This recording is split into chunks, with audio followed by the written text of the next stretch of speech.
بسم اللہ الرحمن الرحیم۔ السلام علیکم ناظرین، آپ دیکھ رہے ہیں P C world news.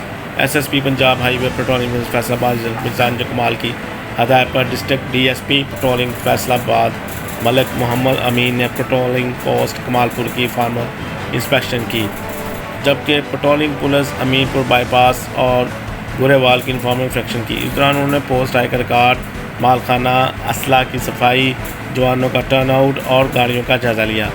Post high کے لانز اور ان میں لگائے جانے والے پودوں کا بھی جائزہ لیا۔ انہوں نے پوسٹ ہائی کی نفری کو ہدایت جاری کرتے ہوئے کہا کہ ریزرو نفری ہمیں وقت پوسٹ ہزار پر حاضر پائی جائے۔ تمام پٹرولنگ افسران باوقت ڈیوٹی پر آئیں، گشت پر مامور گاڑیوں کا موبل آئل فلٹر وقت پر تبدیل کریں، گاڑیوں کی مینٹیننس کرواتے رہیں۔ اس کے ساتھ ساتھ انہوں نے پٹرولنگ پولیس امین پور بائی پاس اور بوڑیوال کی سرپرائز چیکنگ کی۔